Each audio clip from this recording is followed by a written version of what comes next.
sin remontarnos a tiempos antiguos, y fijándonos solamente en la época moderna, saltan a la vista ejemplos. Ahí está Goethe con su brillante falange de poetas alegres, serenos, razonadores y sensibles. Ahí está Byron con su numeroso cortejo de desgraciados, a quienes el mundo no comprende, almas doloridas, corazones que destilan sangre y versos lacrimosos. Y por último, vivo está todavía, por dicha nuestra, el egregio autor de las Orientales y las Hojas de Otoño, y viva también una gran parte de sus discípulos, cuyos trinos y gorjeos escucha el mundo con placer. Ni quiere decir esto que la circunstancia de estar comprendidos en un ciclo, prive a los poetas de originalidad. No hablamos aquí, ni valiera la pena de que hablásemos, de aquellos que rastrean servilmente la pista del maestro para posar sus pies en las huellas que va dejando, porque no merecen los tales nombre de poetas. Hacemos referencia tan solo a los que, recibiendo impulso y dirección de algún ingenio extraordinario, caminan solos y sin andadores, representando cada cual dentro del ciclo un brillante color de los muchos en que la luz de la poesía puede descomponerse. Los que hemos citado más arriba pertenecen a ese número. Son poetas, por privilegio, de nacimiento, pero han nacido bajo la influencia de un astro que aún resplandece sobre el horizonte, y no pueden sustraerse a ella. Esto no les quita ningún mérito. Todos los objetos hermosos que existen en el mundo necesitan absolutamente la luz del sol, y, sin embargo, ¿quién se acuerda de este al contemplar su belleza? Además, en el firmamento las estrellas con luz refleja aparecen tan bellas como las que la tienen propia. Algunas veces, cuando los astros de primera magnitud brillan muy lejos, no ostentan tanta hermosura como otros más pequeños y cercanos. Bien así como tal o cual poeta de la antigüedad, con ser mucho más grande, no nos produce la impresión viva y profunda que otros modernos de importancia secundaria, pero que participan de nuestra manera de sentir y pensar, y la reflejan.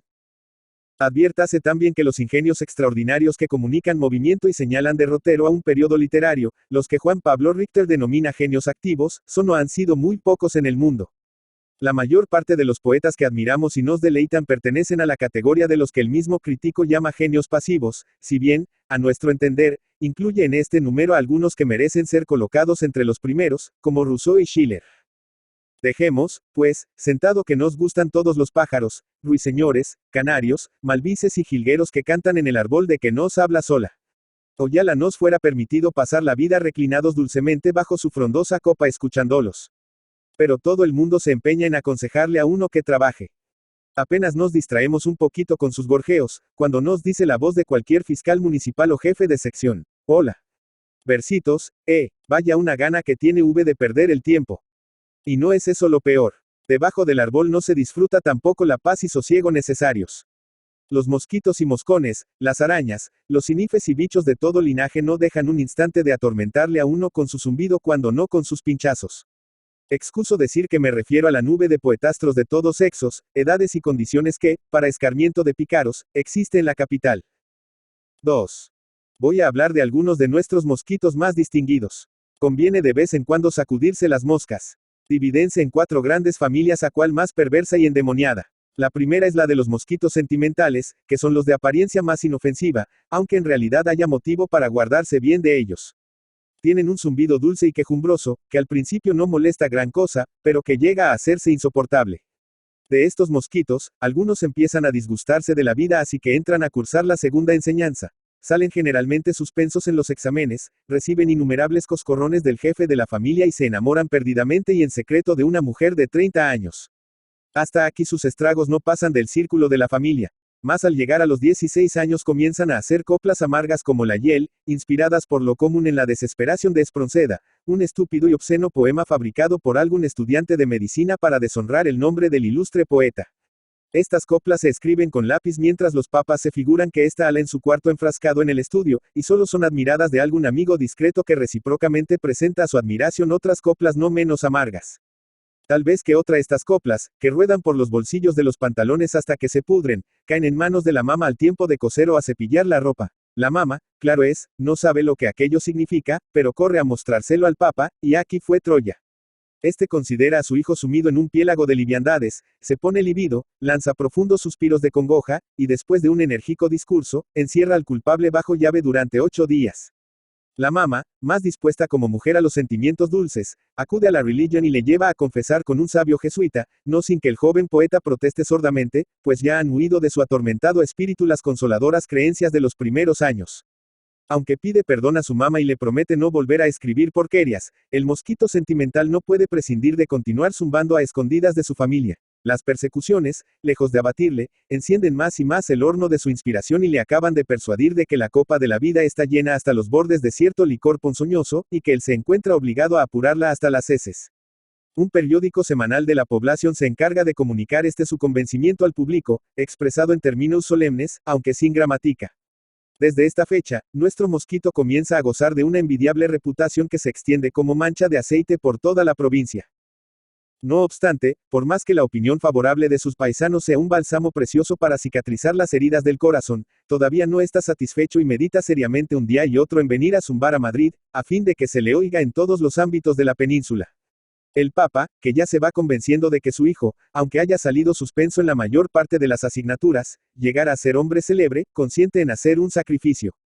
Ya le tenemos en la corte. A los 4 meses justos publica una composición en cierta revista literaria. A los 15 días otra, a los 15 días otra, y así sucesivamente sigue zumbando periódicamente durante 2 años. Al fin se decide a coleccionar sus poesías en un tomo. El Papa vende una finca y le remite dinero. Pide un prólogo a Cañete, y este señor, que jamás se niega a tales cosas, dice al frente del libro en lenguaje castizo que hay en él composiciones muy lindas, y la cita, que el autor muestra por lo general mucha elegancia, donaire y estro, y que el joven mosquito, si no se desgracia, llegará a ser un moscón insigne. Desgraciadamente, esta profecía permanece guardada como santa reliquia en el almacén de algún librero que ha aceptado el tomo en comisión. Transcurren meses sin que ningún humano venga en demanda del tomo de preludios, estos mosquitos casi siempre ponen a sus zumbidos algún nombre musical, preludios, arpegios, acordes, calderones, etc. Hasta que el librero se cansa de tener tanto papel inútil en el almacén y decide volvérselo a su dueño o comprarlo al peso. Esta es una de las soluciones. Otra consiste en que D. Modesto Fernández y González interponga su influencia para que el Ministerio de Fomento le tome 500 ejemplares con destino a las bibliotecas públicas. Los súbditos españoles que las frecuentan no podrán menos de agradecer al ministro el interés con que mira el cultivo de sus facultades imaginativas. Todos los años les remite algunos miles de quintales de ternezas rimadas. De todos modos, la falta de dinero es una de las causas primeras de mortandad en la familia de los mosquitos sentimentales. Los que consiguen sobrevivir a tal causa y llegan a dar una velada en el Ateneo de Madrid, están salvados. El Ateneo es para los mosquitos el oxígeno. Cuando alguno anda alicaído, asfixiado por la indiferencia del público y a medio morir, no tiene más que venir a leer ante esta docta corporación, y se le verá inmediatamente revolotear lleno de vida y alegría. El Ateneo, en achaque de versos, es de una potencia digestiva superior a la de los tiburones y avestruces. Los botones de metal y los pedazos de vidrio que dicen que estos animales digieren, no son nada comparados con los versos que yo he visto tragar en el Ateneo. Un padre cariñoso no haría más por su hijo que lo que suele hacer este cuerpo docente por los mosquitos de que acabo de hablar. 3. Otra de las grandes familias en que se divide la especie de los mosquitos líricos, es la de los filósofos o trascendentales. No tiene la misma fuerza reproductiva, y por consecuencia no es tan numerosa, pero en cambio es infinitamente más devastadora. El mosquito filosófico suele leer mucho, y está, por lo general, bastante enterado de las literaturas extranjeras. Apunta cuidadosamente en un libro de memorias las frases brillantes y los pensamientos profundos y esmalta con ellos sus híbridos engendros. No es partidario del arte por el arte, ni gusta de la literatura frívola que solo aspira a conmover y recrear. De las 3 dimensiones de los cuerpos, longitud, latitud y profundidad, no admite más que la última. Es mucho más objetivo que sus colegas los sentimentales, y aun cuando manifiesta tendencias muy marcadas hacia el pesimismo, no llega él por el camino puramente subjetivo y personal de aquello sino mediante el estudio reflexivo de los fenómenos y las leyes, por lo cual su pesimismo es siempre más lúgubre, más desgarrador, como que es el resultado lógico de un sistema, de un vasto y profundo concepto de la existencia. Desde niño se observa en el gran amor a lo general y mucho desdén por lo particular. Estas nobles aficiones le han perdido a menudo en los exámenes durante la segunda enseñanza. Se empeñaba en contestarlo todo a ration y en resolver las más arduas cuestiones de plano y según le dictaba su alto entendimiento.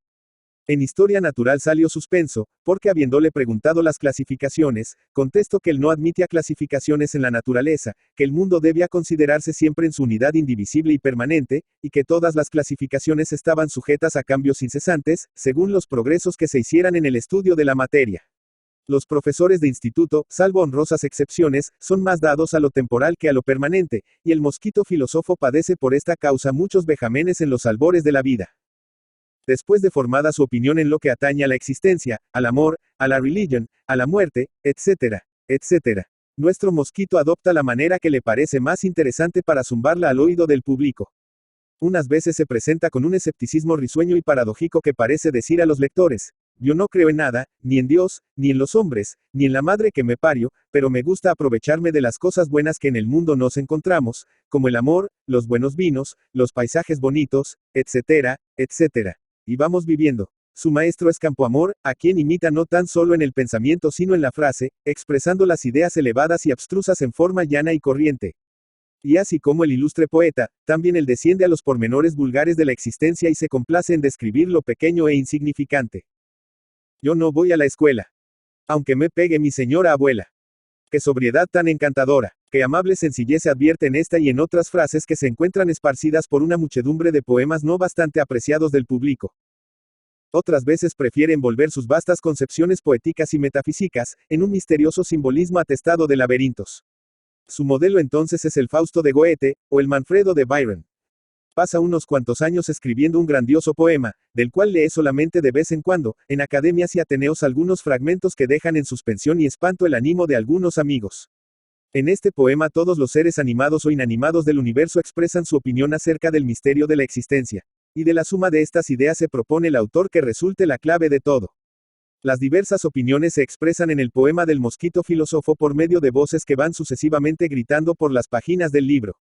Cuanto existe y cuanto ha existido tiene voz y voto en el poema. La voz de la esclavitud, la voz de la libertad, la voz de las ciudades, la voz de los campos, la voz de la iglesia, la voz de la administración, la voz de los colegios electorales, la voz de los tribunales colegiados, la voz de los edificios del Estado, etcétera, etcétera. Pero las cosas mejores las dice siempre una voz anónima, que debe de ser la del autor. De todo ello resulta que la vida es un lazo insidioso que nos ha tendido una voluntad perversa, y que para vencer a esta voluntad no hay otro medio que el suicidio de la humanidad entera. A pesar de estas lúgubres y espantosas conclusiones, y del pesimismo que mina su preciosa existencia, el mosquito filósofo gusta extremadamente de que el Imparcial y el Globo digan en su hoja literaria que zumba con corrección y elegancia.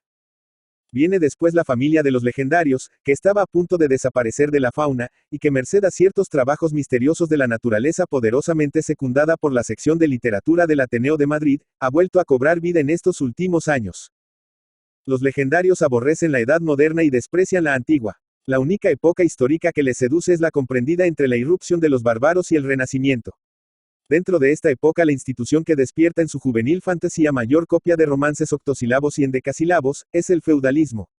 El mosquito legendario no comprende cómo se puede vivir sin almenas, sin alfanjes, puentes levadizos, cascos y cimitarras.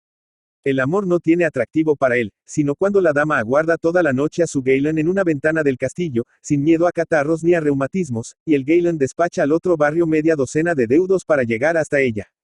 Los combates, las emboscadas, los asaltos, los pisos que se hunden para sumirle a uno en profunda mazmorra, los fosos, los despeñaderos, etcétera, etcétera, son las únicas cosas que entusiasman a nuestro mosquito. En su concepto, no se puede vivir a gusto, sino con el alma en un hilo. Sus poemas, por consiguiente, están saturados de aquellos elementos que admiten muchas y variadas combinaciones, según puede verse en las infinitas leyendas que los lectores habrán, sin duda, oído recitar en su vida. El argumento es lo único permanente o inalterable en estas leyendas. Un amor desgraciado por la enemistad tradicional de los papas de los novios. Dos señores feudales de cortos alcances y que padecen de atrabilis. Los chicos que no se resignan a ser desgraciados y continúan sus relaciones hasta que una noche los sorprenden juntos y les arman un Belén. El padre de la niña que encierra a su presunto yerno en una mazmorra, y le tiene a pan y agua sujeto con cadenas. El novio que se escapa ayudado por la niña. Y viene después con su mesnada a dar un asalto a su suegro. Rapto de la novia. El papa suegro que no se resigna, arma su mesnada y va a dar otro asalto a su yerno y le lleva a la novia. El yerno, que tiene muy malas pulgas y arma de nuevo su mesnada y vuelve a robar la chica, etcétera, etcétera. Los asaltos se prolongan hasta que la novia, fatigada de tanto trasiego de un castillo a otro, se decide a expirar. Con este sencillo argumento, que muchos años de uso han consagrado, lograron triunfos imperecederos una muchedumbre de mosquitos, cuyos nombres guardará tan cuidadosamente la historia, que nadie los averiguará jamás. Dentro de él caben infinitas combinaciones, bellas e interesantes, según el número y distribución de los asaltos y lo sangriento de la lucha, según la calidad del novio, que puede ser caballero y trovador o caballero solamente, el carácter del paisaje, que puede estar cerca del océano o en lo interior de la sierra, el corcel del amante, que puede ser blanco, negro o alazán, etcétera, etcétera. De todos modos, yo aconsejo a los jóvenes líricos que no se aventuren por ninguna consideración a cambiarlo. Pues al romper con los usos establecidos se corre grave peligro, y no en vano está sancionado desde tiempo inmemorial por 100 generaciones de mosquitos. Por último, hablaré del mosquito clásico. Lleva la ventaja a sus compañeros de que ha estudiado regularmente la segunda enseñanza y conoce la retórica de Hermosilla. Ha obtenido 7 escribanías de plata en otros tantos certámenes poéticos abiertos en varias provincias de España, y en todas partes se han hecho lenguas de su forma, que los periódicos califican constantemente de gallarda. Como es natural, desprecia profundamente el fondo, en el cual no ha brillado ni brillara, y admira en primer término, tratándose de poesía, la paciencia, que es la facultad que todo clásico debe cultivar con predilección. Así que, cuando habla de alguna composición poética, nunca se mete a averiguar si es elevada o rastrera, original o vulgar, si tiene o no tiene inspiración. Lo único que aprecia en ella es si está o no está bien trabajada. No puede ver a un buen ebanista dando los últimos toques a una comoda sin exclamar para sus adentros, qué lástima de poeta. Por lo general viene a Madrid recomendado a D. Aureliano Fernández Guerra o a Barrantes, a quienes admira de buena o de mala fe, que eso no importa, y les lee unos cuantos aficos adónicos y algunas espinelitas. Los académicos se dignan decirle que es muy donoso y maleante, y que sus composiciones están llenas de sentencias briosas y sales irónicas. Abroquelado con este juicio nuestro mosquito, da algunas lecturas en la Juventud Católica y publica varios fragmentos en la Defensa de la Sociedad, hasta que, por consejo de sus amigos académicos, deja repentinamente de zumbar. Escribiendo y publicando no se va a ninguna parte. Para que un literato alcance respetabilidad y obtenga la admiración de la gente, es condición ineludible que no escriba poco ni mucho. Entonces el mosquito clásico se dedica a despellejar a Echegaray, a Castelar, a Pérez Galdós, y en general a los escritores que son leídos y aplaudidos. Al mismo tiempo se deshace en elogios de todo lo ñoño, pobre y ridículo que se publica o se representa, con lo cual satisface sus instintos y a la vez regocija a los astros literarios que le iluminan en su carrera. Es el peor intencionado de los mosquitos que hemos estudiado, y por eso es el único que tiene buen paradero. Sus compañeros arrastran una vida miserable y triste, o vuelven a vegetar a su pueblo, o se distribuyen por los ministerios de auxiliares y escribientes, o entran de factores en alguna compañía de ferrocarriles, o mueren en el hospital. Pero el mosquito clásico ni por pienso. Ahí están sus protectores, que le hacen archivero bibliotecario, o le dan una comisión lucrativa en país extranjero, o le ayudan a salir diputado y a ser director general y ministro. Después de algunos años de mantenerse firme en no escribir, de frecuentar los salones aristocráticos y de despellejar sin piedad a cualquier escritor que muestre talento y fantasía poco comunes, el mosquito clásico, como recompensa de su brillante campaña, es conducido en triunfo a la Academia de la Lengua. Que a todos mis lectores deseo. Amén. Armando Palacio Valdés. Armando Palacio Valdés Entralgo, La Viana, Asturias, 4 de octubre de 1853, Madrid, 29 de enero de 1938, fue un escritor y crítico literario español, perteneciente al realismo del siglo XIX. Hijo de Silverio Palacio y Eduarda Valdés. Su padre era un abogado ovetense y su madre pertenece a una familia acomodada. Se educó en Avilés hasta 1865, en que se trasladó a Oviedo a vivir con su abuelo para estudiar el bachillerato, lo que entonces se hacía en el mismo edificio de la universidad. Por entonces leyó en su biblioteca la Ilíada, que le impresionó fuertemente y abrió su interés por la literatura y la mitología. Tras ello se inclinó por otras de historia. Por entonces formó parte de un grupo de jóvenes intelectuales mayores que el de los cuales se consagraron a la literatura Leopoldo Alas y Tomás Tuero, con los que entabló una especial amistad. Tras lograr su título de bachiller en artes en 1870, decidió seguir la carrera de leyes en Madrid, que concluyó en 1874. Perteneció a la tertulia del Billis Club junto con otros escritores asturianos. Dirigió la Revista Europea, donde publicó artículos que luego reunió en Semblanzas Literarias. También hay buenos retratos literarios en los oradores del Ateneo y en el Nuevo Viaje al Parnaso, donde desfilan conferenciantes, ateneístas, novelistas y poetas de la época. Escribió también como crítico, en colaboración con Leopoldo Alas, la literatura en 1881. Se casó 2 veces. Su primera esposa, Luisa Maximina Prendes, falleció en 1885 después de solo 1 año y medio de matrimonio. Se casó en 1899 en segundas nupcias con Manuela Vega y Gil, que le sobrevivió. Al morir José María de Pereda en 1906, ocupó el sillón vacante en la Real Academia Española. Marta y María por Favila en Avilés. Se dio a conocer como novelista con El señorito Octavio, 1881, pero ganó la celebridad con Marta y María, 1883, ambientada en la ciudad ficticia de Nieva, que en realidad representa Avilés. En esta época de su evolución literaria suele ambientar sus novelas en Asturias. Así ocurre también con El idilio de un enfermo, 1884, que es quizá su obra más perfecta por la concisión, ironía, sencillez de argumento y sobriedad en el retrato de los personajes, algo que Palacio Valdés nunca logró repetir. También de ambiente asturiano son José, 1885, y El cuarto poder, 1888, donde de la misma manera que en La regenta de Leopoldo Alas se realiza una sátira de la burguesía provinciana, se denuncia la estupidez de los duelos y la fatuidad de los seductores. Su novela Riberita, 1886, cuya segunda parte es Maximina, 1887, transcurre en Madrid y revela cierto pesimismo y elementos autobiográficos.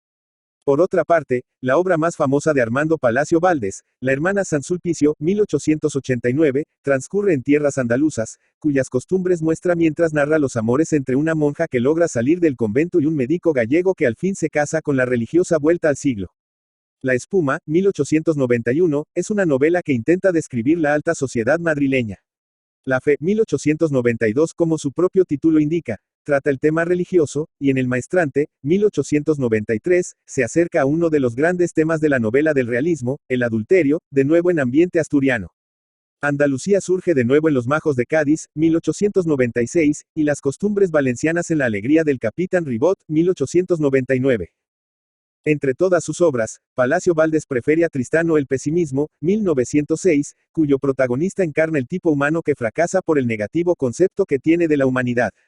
La aldea perdida, 1903, es como una égloga novelada acerca de la industria minera y quiere ser una demostración de que el progreso industrial causa grandes daños morales. El narrador se distancia demasiado de su tema añorando con una retórica güera y declamatoria una Arcadia perdida y retratando rústicos como heroes homéricos y otorgando nombres de dioses clásicos aldeanos.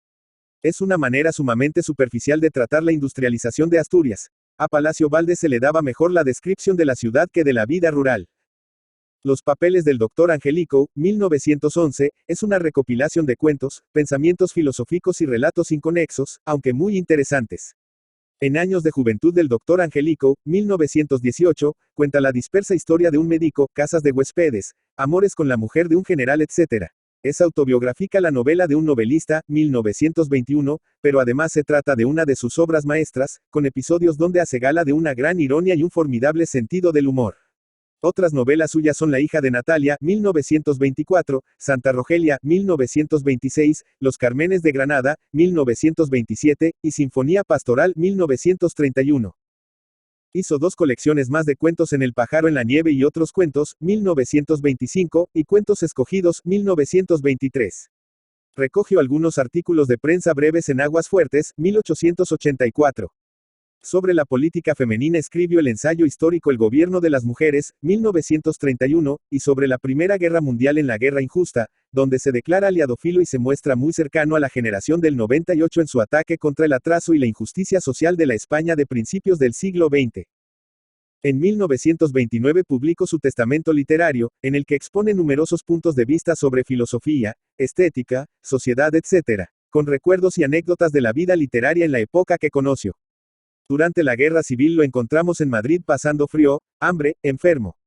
Los hermanos Álvarez Quintero lo atendían con los escasos víveres que podían reunir. Palacio Valdés, el amable, el otrora célebre y celebrado, vanidosillo y fecundo escritor, moría en el olvido, sin ayuda, el año 1938. Póstumo es el álbum de un viejo, 1940, que es la segunda parte de la novela de un novelista y que lleva un prólogo del autor a una colección de 50 artículos. Sus obras completas fueron editadas por Aguilar en Madrid en 1935, su epistolario con Clarín en 1941. Armando Palacio Valdés es un gran creador de tipos femeninos y es diestro en la pintura costumbrista. Sabe también bosquejar personajes secundarios. Al contrario que otros autores, concede al humor un papel importante en su obra. Su obra ha sido muy traducida, especialmente al inglés, e igualmente apreciada fuera de España. Es seguramente junto a Vicente Blasco Ibáñez el autor español del siglo XIX más leído en el extranjero. Su estilo es claro y pulcro sin incluir neologismos ni arcaísmos.